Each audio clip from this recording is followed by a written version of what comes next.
Oh yeah, some interest. Okay, so it's very good that we gathered today for this class, but we have to make sure that even gathering today like this has to become a Dharma activity. And in order for something to become Dharma activity, the very minimum is that we have to be influenced by the thoughts of renunciation. Otherwise, if we're not influenced by renunciation, even if we engage in some virtues, generally virtuous activity, it just becomes a mundane virtuous activity. So, for example, you can practice generosity, you can even do prostrations, you can do different things to benefit other people. But if you carry out these activities without being influenced by renunciation, these become like mundane good activities. It's very difficult for these type of activities to become the cause of liberation, even more difficult to become the cause for enlightenment. On the other hand, if your activities are influenced by renunciation, then it becomes what is known as divine dharma. So not the worldly dharma, but the divine dharma. So definitely it becomes any activity that is influenced by renunciation becomes the cause for obtaining liberation. It's not the cause for obtaining omniscience, but at least it's very good that it becomes the cause for obtaining liberation. So in order for us to generate that very minimum of renunciation, first of all, we have to consider suffering. So here, specifically, it's the suffering of the three lower migrations. Unless you generate fear for this type of suffering, you will not generate renunciation. Okay, so the meaning of renunciation here, renunciation is the intention to definitely emerge. Definitely emerge, it means to come out of something, to leave something behind. So this can be understood in two levels. One, you can say that you want to definitely emerge from samsaric places, samsaric abodes. And the other way to understand it is that you want to definitely emerge from this body.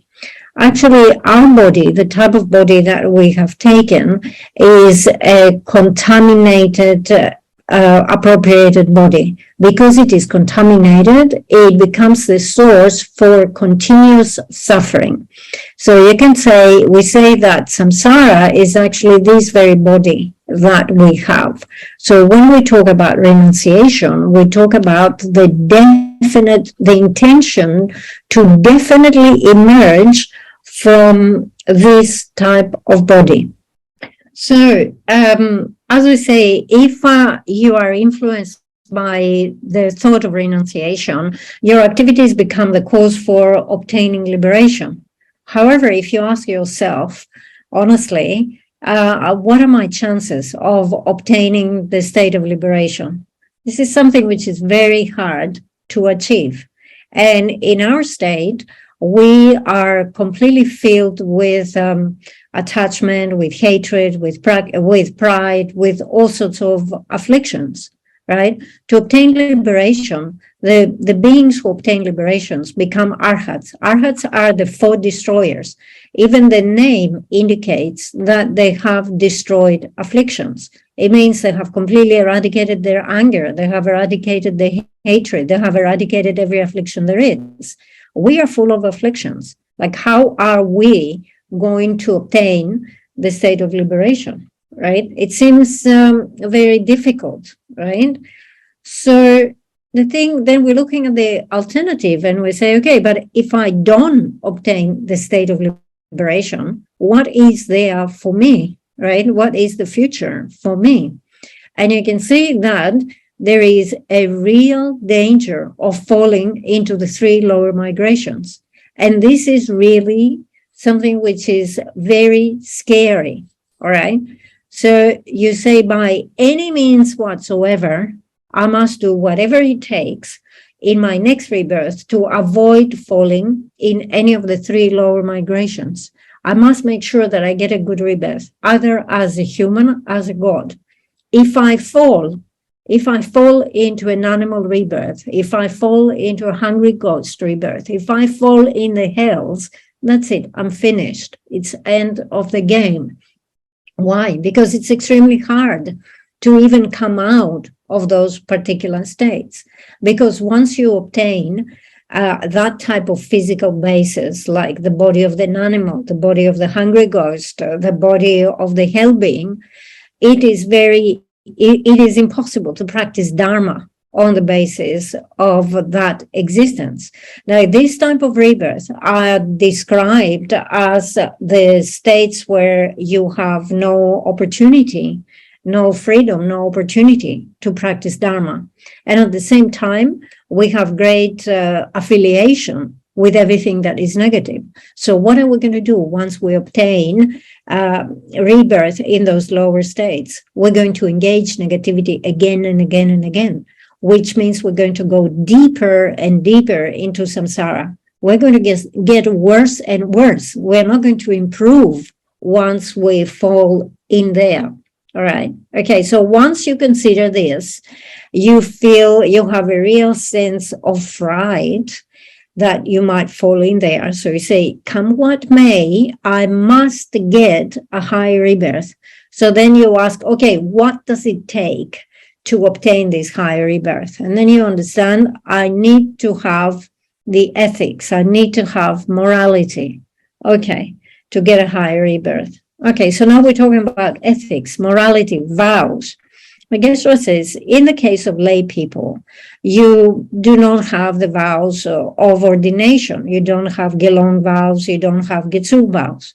So what are your best chances for morality? Okay, in the presence of the Lama, you could have obtained tantric vows, bodhisattva vows, and definitely you can hold the vows or the morality of abandoning the 10 non-virtuous actions. So focus on this last one, zoom into that and say, I can focus on this practice of morality of abandoning the 10 non-virtuous actions, and this can bring me a higher rebirth. So even for the time being, I will avoid falling in the lower rebirth and I will get a higher rebirth. Then from the higher rebirth, I can start thinking about liberation, thinking about other things from there. If I don't get the higher rebirth, it means I get a lower rebirth. It means I fall into those very unfortunate states. So I must obtain a higher rebirth, and therefore I must practice the virtue of abandoning the 10 non-virtuous actions. So as we say here, we should come to the point to be thinking that I must obtain a higher rebirth. And in order to obtain a higher rebirth as a god or a human, I need virtue. I need to have morality. Okay, so to do that, actually, we need to motivate ourselves. And we motivate ourselves by thinking about death and impermanence. Okay, we need to think about death and impermanence because these bring a sense of fear, anxiety, it brings a sense of urgency. Okay, so when we talk about fear about death, there is, let's say, the ordinary fear of death that everybody has, but here we're not talking about that. So to give you an idea of this ordinary fear of death, you'd be thinking, well, I worked so hard all my life, I build up my wealth, I have, this beautiful house, I have all this money, but now if I'm going to die, I will be separated from all this wealth and possessions. Or here I am in this lovely place where I reside, but if I die, I will be taken away from this beautiful environment. Or I have friends, I have relatives, and if I die, we're going to be separated, and this is going to be so difficult. So these are the common fears associated with death, but we're not talking about this. Here we are saying, if I die And I won't be able to practice Dharma. If my life comes to an end, it means I won't have any more opportunity to practice Dharma. If I don't practice Dharma, where am I going to end? I'm going to end in those unfortunate migrations, right? And actually, I don't know. I will certainly die. So definitely I have to practice Dharma. But because I don't know the exact moment of death, I might die tomorrow. I might die tonight in my sleep, right? So because I don't know the exact time of death, I should practice Dharma right now, from right now, immediately. Okay. So this is how we need to motivate ourselves. And if you examine, you will find that most of the activities that we consider to be Dharma activities, actually, they are not pure Dharma because they are not motivated by any of that sense of urgency, of fear, and so forth. There's no renunciation. There is, and therefore, they don't become the cause for liberation. We are doing all those things. We are reciting mani, mantras. We are doing prayers, we're doing mandala offerings, we're doing this and that and the other, but we don't see any good results from that. And why we don't see results is because the Dharma that we practice is not pure Dharma. Okay, so we need to be very clear here and very pragmatic. Say, okay, liberation would be amazing, but actually it's out of my reach. I will not get liberation in this life. It's very difficult. I'm not geared up for that. But what I certainly need to make sure is that I will not fall into the lower migrations. So I certainly need to have a higher rebirth as a human or a god. And in order to get that higher rebirth, I need to practice ethics. And in order to have ethics and morality, I need to practice Dharma. I need to motivate myself in order to practice Dharma. And the way that I motivate myself to practice Dharma is by thinking about death and impermanence and having the fear of death. First of all, I need to be certain that death is coming, and that should make me want to practice Dharma. And secondly, I should consider that the actual time of death is uncertain, and that should make me want to practice Dharma right now, right this moment. All right. So this is how we motivate ourselves. If you are aware that you could die any moment, there's the possibility of dying any moment, that will make you focus on Dharma. If your attention goes into Dharma in this way, with a sense of urgency, then that will make you establish virtue. If you establish virtue, then it means you will be creating the causes for good rebirth. So for the time being, you will be secure in that. So Geshe was saying, why do I say that when you think about death, this should make you focus on Dharma and say, what I need is Dharma? Is because at the time of death, the only thing we take with us is karma. And here we have white and black karma. Obviously, black karma, unfortunately, we take it with us, but we don't need it. It would be best if we didn't carry this with us. So what is really useful is white karma. We want to take white karma with us when we depart at the time of death. We cannot take anything else with us at death. Whatever money, whatever possessions we have to leave behind. Whatever fame, reputation, big name, we have to leave behind. Even, a nice figure, a nice body, even that we have to leave behind. We cannot take any of those things with us. So many of you must have experienced death in your family. Let's say your parents or grandparents or some other relatives have died. So ask yourself, what did they take with them? Did they take their money with them? Did they take their reputation with them? What did they take? Did they take the body with them? Did they take the clothes with them? They didn't take any of that with them. They had to leave all of this behind. The only thing that comes after death, the only thing that comes with us is karma. And from karma, we have white and black karma. Black karma is not something that we want. It's not useful. So what we want is the white karma. Okay, so we continue. We're in the group of 11 virtuous mental factors. The first one is faith. And we said that we have 3 types of faith. Last week, we talked about the first one, which is the clear faith. So today, we will begin by examining the other 2 types of faith. All right, so the second type of faith is the faith of manifest conviction, and this comes from reflecting on the teachings of the Buddha, such as the teachings on dependent origination or the law of cause and effect, and inducing conviction in that. So once you have conviction in that, you have the faith of conviction. Okay, so as we say here, we talk about finding conviction or generating faith of conviction in the law of cause and effect. Actually, it is not easy to have a full conviction in the law of cause and effect.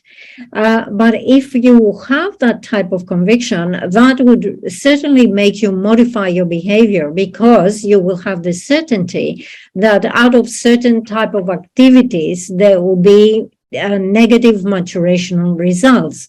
So because you understand the negative results that will come, you will be avoiding all of those types of activities.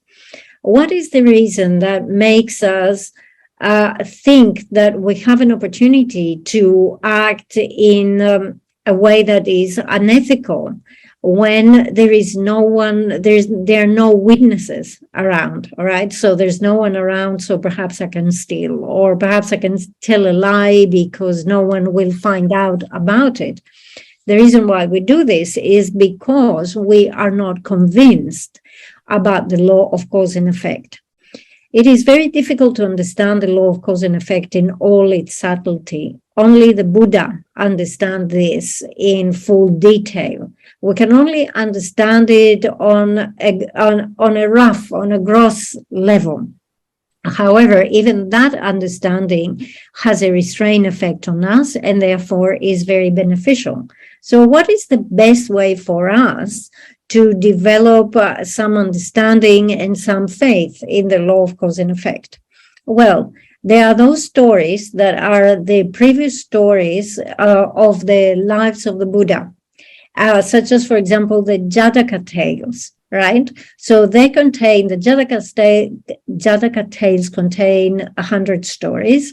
There are other texts, similar texts that contain the stories of 500 lifetimes, pure and impure rebirths, and they show what did the Buddha did in those previous lifetimes. So it's just a life story, right? It's a story. It's not difficult to understand.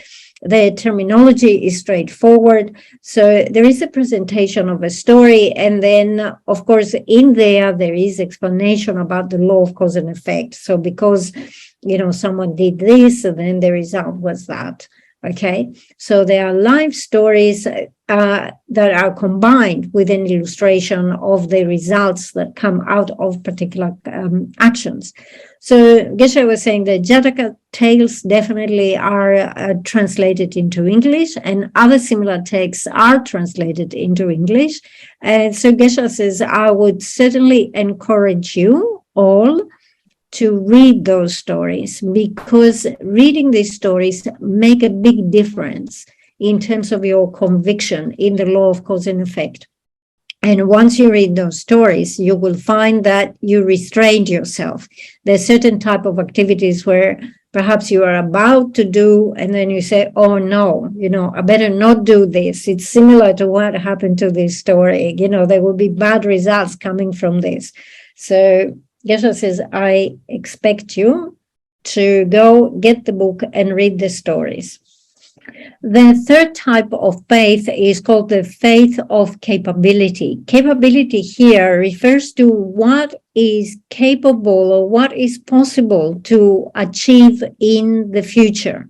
All right. So what it means here is that you look at the Four Noble Truths and you understand that the first two truths of suffering and origin are things to be abandoned. And the other two, which are the truth of cessation and the truth of the path, are things to be attained. Actually, you understand that those things are attainable, that you have the capacity, the capability of attaining those things in the future. So once you understand that those things are achievable, if you persevere with effort, then you will achieve those things. So having the faith that those things, understanding that there are things that you can abandon, there are things you can obtain in the future, it is possible to obtain the truth of cessation and the truth of the path. You therefore put the effort in them. So this is what is described by the third type of faith.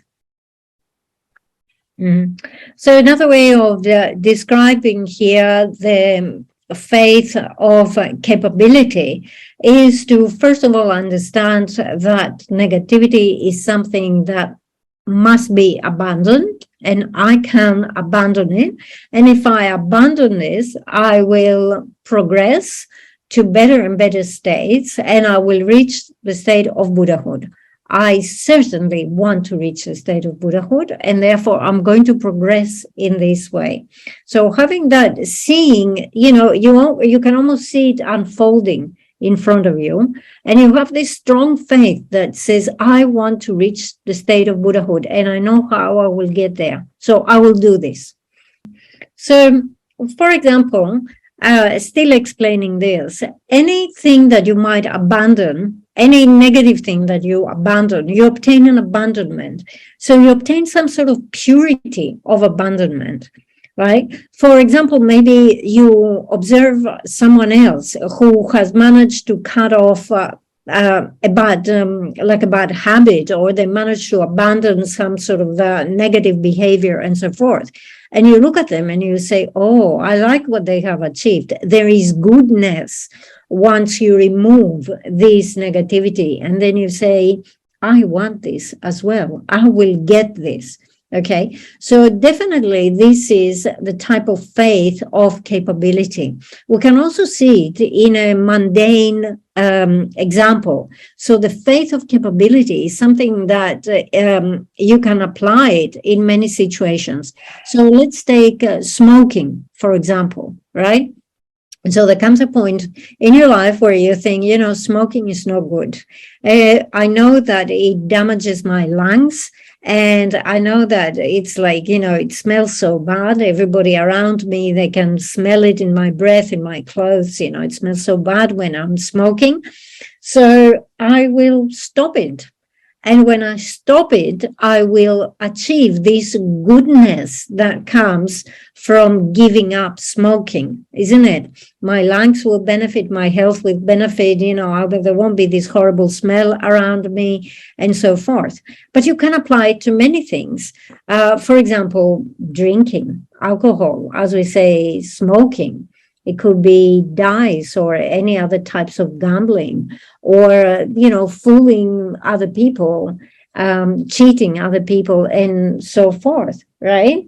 So every time you decide to give up something, to abandon this, and you say, no, I want the goodness that comes from stopping this behavior, this is actually, this is a very good example of this faith of capability. So you could take here as an example any fault that you have. So you might sit down and write a list of all the faults you have. Some faults are bigger, some faults are smaller. So you might say, okay, my biggest fault is this and this. And this is, because it's my biggest fault, this is the one that I need to eliminate. And if I eliminate this fault, I will be so much better for it, right? So I will do it. I will definitely do it. So in this case, you are generating this desire for this capability comes from the faith that there will be something good achieved at the end of this process. So Geshe was saying we all have many faults, and it's not easy and it's not realistic to think that we're going to abandon all of them quickly and immediately, but at least we can make some schedule or some program and say, every day I will try to reduce something, eliminate something, or let's say every month I will target one and I will try to remove this, or every year I set as my goal to eliminate this and that fault, right? So this is how we can go about it. Oda dindere deba sayedi tanganzo simjung deba sayedi kade jiyeme tadare ha ko sabe ta deba laung do wala ya dinde yu samsang sam korto wache urista deba nganzo man lap sare ta jang sabe gejeres nye singla misingla ji choranzo lap nye singla misingla ji labana ji choranzo singla misingla ji ha ko chade na tigo choranzo yaga ji ha ko na ya yodes. Okay, so with this, we have completed the presentation of faith. So faith has been taught here. Geshe said, whatever I know or don't know so well, whatever is my low level of understanding, I have taught you. So from your side, at least you have received that low level of explanation. Of course, you should always be looking for the best level of understanding. Okay, so in colloquial and in particular in Tibetan colloquial language, often people use the term faith and the term like, such as I like this or I dislike this, right? So I like and I have faith in this, almost interchangeable. So Geshe was makes the point here that actually they don't have the same meaning, and we should be able to make the distinction between those two terms. So, for example, you might say, I like alcohol. And definitely there are people who say, I have faith in alcohol. However, liking alcohol should not be, the expression should not be used to mean, and it's not the same as I have faith in alcohol. The thing is that the term faith is a virtuous mental factor. As you see, we examine it here, is the first in the list of virtuous mental factors. So if you're talking about faith is like faith towards the 3 jewels or something like this, isn't it? So it's always virtuous. However, I like something can be virtuous or it can be non-virtuous. So depending on what you like, I like alcohol. Well, this is something which is non-virtuous. Or I like the 3 jewels. This is something which is virtuous. Okay. So like can be virtuous or non-virtuous, whilst faith is always virtuous. So the two terms are not interchangeable. All right. So remember when we were doing the colors, the white, the reds, and so forth, and we were calculating, the possibilities. There are 3 possibilities between 2 things, or 4 possibilities between 2 things, and so forth. So we want to calculate here the possibilities between like and faith. Actually, there are 4 possibilities. So the first possibility is the case where you like something, but this is not faith. So to give you an example, you could say that I like my children, or I like my wife, all right, or I like, what did we say? I like alcohol. Okay, so this is a case of something which you like, but it's not faith. Or even the example of the ordained, an ordained can say, I like taking meals in the evening. All right, what we need to explain here is that there is this rules for the ordained to abstain from eating evening meals. The reason for that is that if the stomach is empty, then the next morning you can rise up quite early, or even in the evening you can have much better concentration and so forth. However, an ordained person can say, yes, but I like eating an evening meal. So in this case, you might like it, but definitely it is not virtue, and it is actually negativity, all right, for the ordained, because of the rules, because there is a rule. Okay, so that was the first possibility, something which is like, but it's not faith. Oh, let's look at the second possibility, something which is faith, but is not like, something you don't like. So, for example, considering the suffering of cyclic existence, you see all the faults and shortcomings that come from that. And due to that, you generate fear in your mind, fear for all this samsaric suffering. And this fear comes with a sense of conviction. So it is sincere fear. So you are convinced about the fear of this suffering. So since it is conviction, it is a type of faith. So it is faith. However, it's not like something that you like. I mean, nobody likes samsaric suffering, isn't it? So it is faith, but it is not something that you like. Let's look at the possibility of something which is both something that you like and something that you have faith in.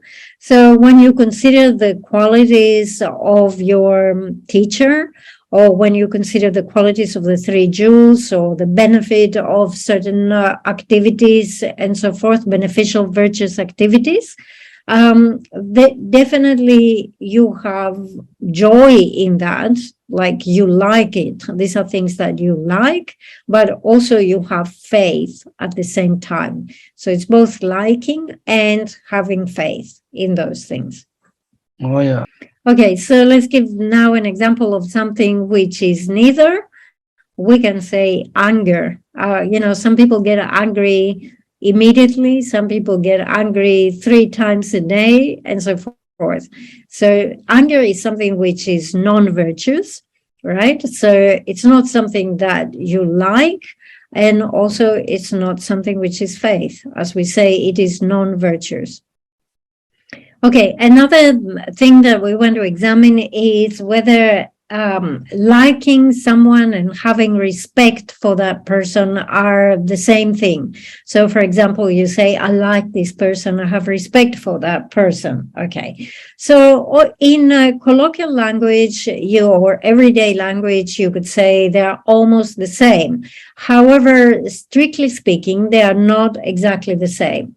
So, for example, talking about your teacher or talking about the Buddha, you can say, I like this teacher, or I have faith in this teacher, or you can say, I have respect for this teacher. Respect for the teacher coming from remembering his kindness, whilst faith and liking comes from seeing the qualities of this person. Okay, so respect comes from remembering his kindness. What is the kindness of the teacher? The kindness of the teacher is that he or she teaches Dharma. So it is like giving us a treasure. Now, there are different types of treasures. There are the external treasures and there are the internal treasures. And every time we compare something, the external and the internal is actually more valuable. It's more important. Also with the qualities. We talk about external qualities and internal qualities. The internal qualities are always more important, isn't it? Okay, so the teacher is extremely kind to us because they teach us Dharma. And in this way, they give us this inner treasure. So they give us all the virtues Dharma. So by recalling their kindness, we have respect. By seeing their qualities, we have faith and we like them. So they're slightly different. So it's interesting because we say here that respect for the teacher comes for remembering the kindness of the teacher, right? Actually, the way that respect is generated by relying on another mental factor that we're going to see straight away after this, which is shame. The mental factor of shame is that attitude that says, this person is teaching me, and from my own, has given me all these teachings, and from my own side, if I behave in this way, if I went down this road, if I made this decision, if I acted in this way, it will be totally inappropriate. I myself cannot behave in this way. I myself cannot do this, right? To this person who has acted to me in that kindness. So by relying on your sense of shame, you generate respect for the teacher. So it's very interesting because when we talk about teachers, there are different levels of liking them, having faith in them, having respect in them.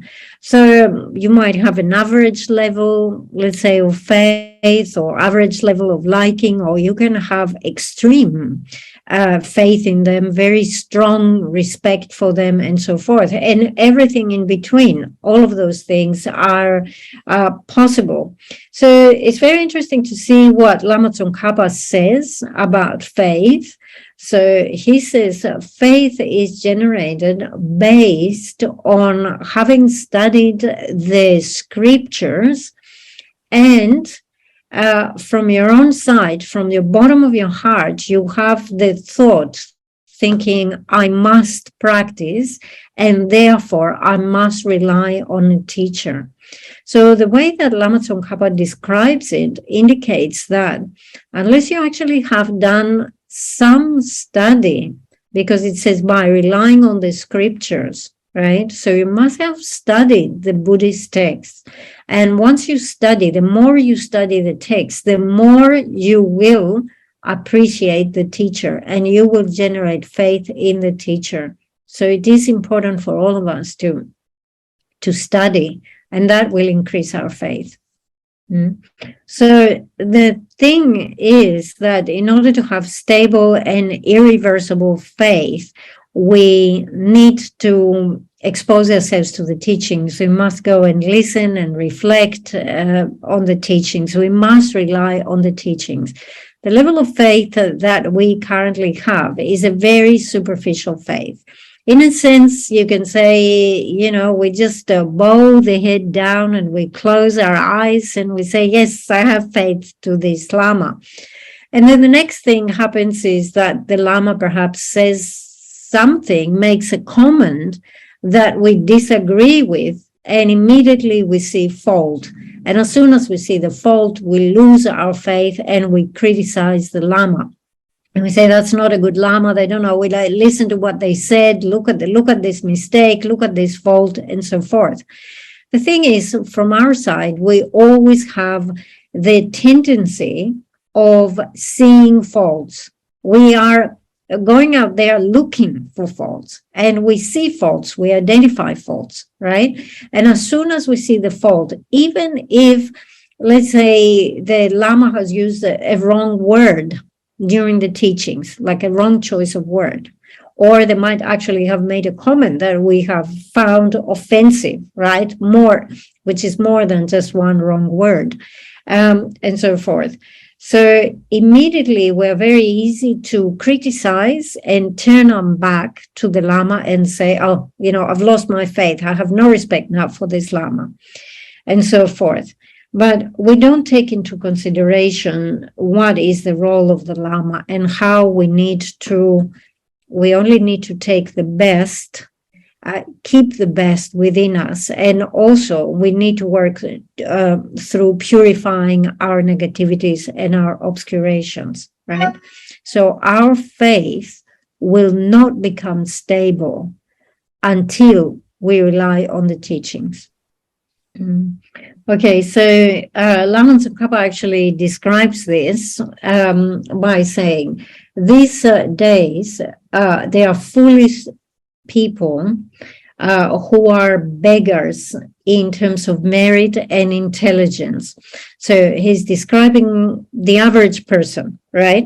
So he says the average person here is like beggars. Beggars, it doesn't refer to lacking material wealth and possession. It doesn't say you don't have any money and you're beggars, right? You're not well off financially. So he's talking about being beggars in terms of internal qualities. So he says people don't have intelligence and people do not have merit. Okay, so we are lacking in intelligence and merit. In that sense, we are beggars. So he says these days, foolish people who are beggars in terms of internal qualities, they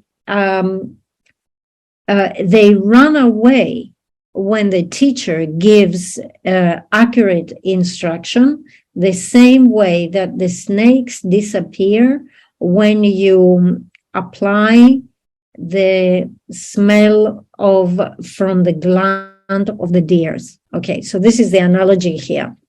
Okay, so apparently, there is that smell that we get. It's actually it's used as a perfume that you get from the antlers of the deer.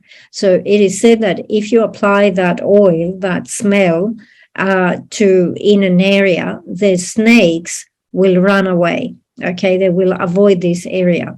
So it says the teacher, when it comes to the point where the teacher gives you advice and he says you should do this, you should not be doing this, you're like this snake that is running away. So this is what we do when the teacher starts giving us advice. We suddenly find a reason to make the distance between ourselves and the teacher as big and long as possible. In the Lamrim, when we look at this section, the proper way to rely on the teacher, it has two outlines. The first one is how to properly rely on the teacher, and the second one is how to train the mind. How to train the mind actually refers to how to train the mind in faith. How do you cultivate faith for the teacher? This actually, it's a very difficult subject. So Lama Tsongkhapa concludes this section, so saying, since most people these days, they are like beggars lacking in intelligence and merit, when the guru gives advice and instructions, so they run away like the snakes. Therefore, he says, these days, to find people who have really studied the Indian classical texts is as rare as seeing stars during the daytime. Okay, we have said that to properly develop faith, you need to rely on those texts. And Lama Tsongkhapa here says that those who even give you the instruction to look at those classical texts, and we have, very, very extensive collection here of texts from India. So he says those who study those texts are so rare, like seeing stars during the daytime. So that's a very rare thing. We don't usually see stars during the daytime. So Geshe was saying I have been talking quite a lot about faith because it's important to understand. And it's important to be able to generate faith towards the Lama and the pure white Dharma. If you generate faith towards the Dharma, the pure Dharma, then definitely you will improve. But as Lama Tsongkhapa indicates here, this is something which is rare, it's difficult and rare. So then we want to look at the function of faith, and we say the faith acts as the basis or the foundation that generates aspiration. So in other words, in order to get aspiration, you must rely on faith. Faith acts as the basis or the cause generating aspiration. So what we need to consider here is that in order to establish any or to achieve any qualities, first of all, we need to have enthusiastic effort. right? So we must have this enthusiasm. We must like this particular state, this particular quality.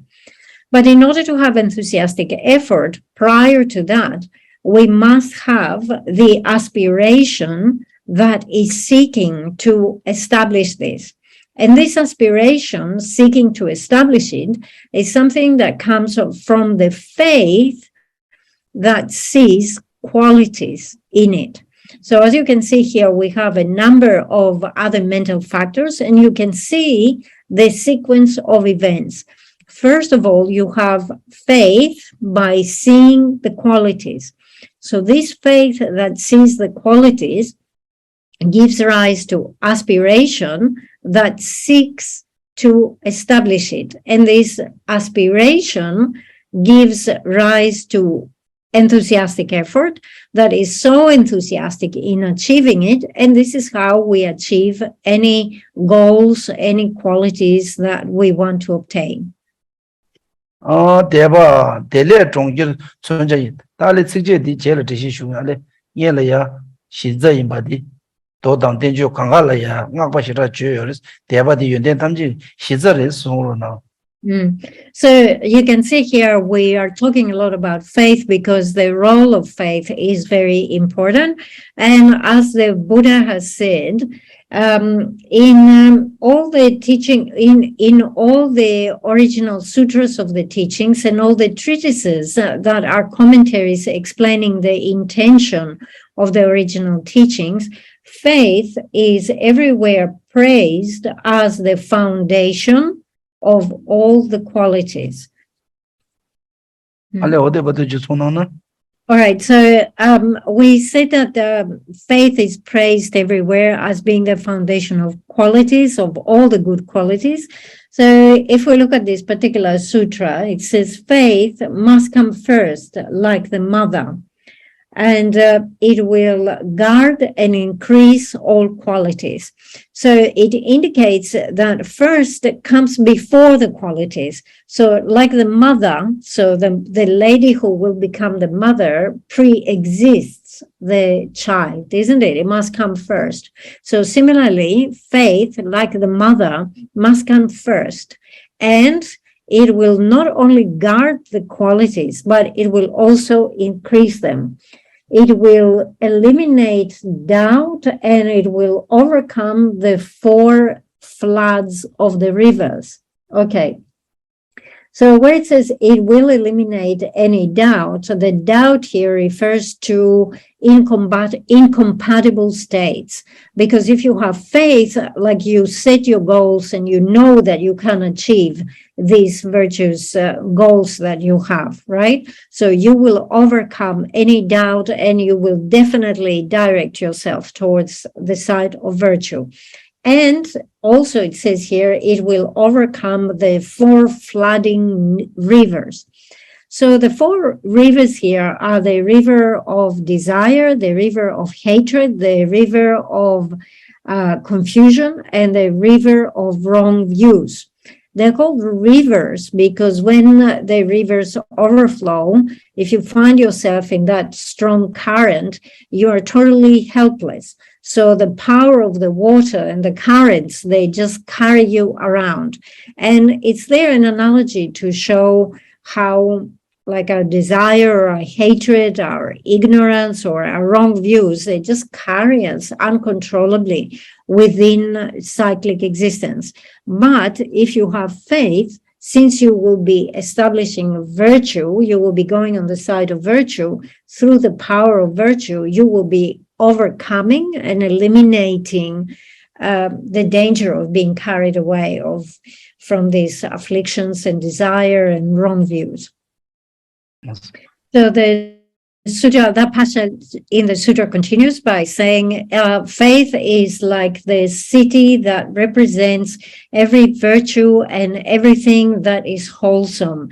It is that which purifies and clears away disturbance. So these are the words that we had for the clear faith, isn't it? Once you have faith, it will help you abandon pride. Having faith in all the good qualities will not allow you to generate pride, towards other people. It is like a treasure.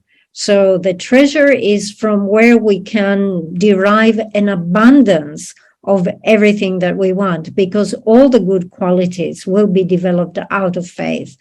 It is like a jewel. And here the jewel refers to the wish-fulfilling jewel. So faith is like a wish-fulfilling jewel. So the story with the wish-fulfilling jewel is that you could make prayers to that wish-fulfilling jewel, and by relying on it, it can provide for you everything that you wish for. And faith is the same. If you rely on faith, you can obtain any objective, any virtue, any quality that you want to achieve. Faith is like the legs. So the legs here is because the legs is what carry us to a particular destination, isn't it? We rely on our legs to cover the distance. And where we want to, the location where we want to reach is the ground of Buddhahood. You cannot reach the ground of Buddhahood unless you accumulate all this virtue that is necessary. And the virtue comes from faith. So faith is like the legs that will carry you there. Faith is like the gathering arms because every time we want to gather something, we use our hands, our arms, isn't it? So faith is the one that will gather all the good qualities. So Geshe was saying, I gave you this quotation from the sutra because, as we say, it is praised in all the sutras and all the treatises, all the commentaries of the sutras as being the foundation of all the qualities. So as you see, it says it's like the arms and it's like the legs, it's like the wish-fulfilling jewel, it's like the treasure, it's like the city of all good qualities and so forth. Okay, from another sutra of the Buddha, it says faith is like the individual ornament, the supreme path. So here he identifies faith as, because we can make the distinction, we can talk about the small faith, the middle faith, the great faith. And when we use those expressions, really, we're making a reference to the different paths. And we say faith really is a path because we talk about the path of the individual, of the small scope, of the middle scope, of the great scope. We talk about, the path of the hearers, of the solitary realizers, the Mahayana path, isn't it?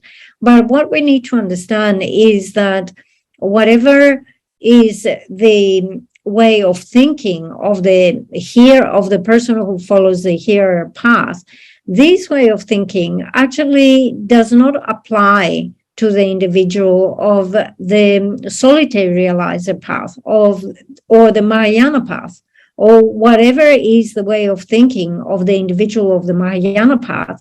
That thing, those ideals, they do not enter the ears, you could say, of the hearers or the solitary realizers, right? So it's like an individual thing according to the path you're in. So it's talking here about faith, that is the supreme, faith can be the supreme path. Therefore, it says, those who are intelligent will always rely and follow faith. For those who do not rely on faith are like the burned seeds that never produce any sprouts. So we have the analogy here of the burned seed. A seed that is burned by fire will never produce the green sprout. Nothing good will come out of it. So it says individuals who do not rely on faith will not develop any of the good qualities that they want to produce. So as you can see here, faith is very important, is praised in sutras in many occasions, and it's something that we need to rely upon. Okay, so for that reason, you will also see that Master Nagarjuna and all the other great Indian scholars, they really praise faith. And Geshe says, I'm not going to go into countless quotations, but you need to understand that faith is considered to be very important.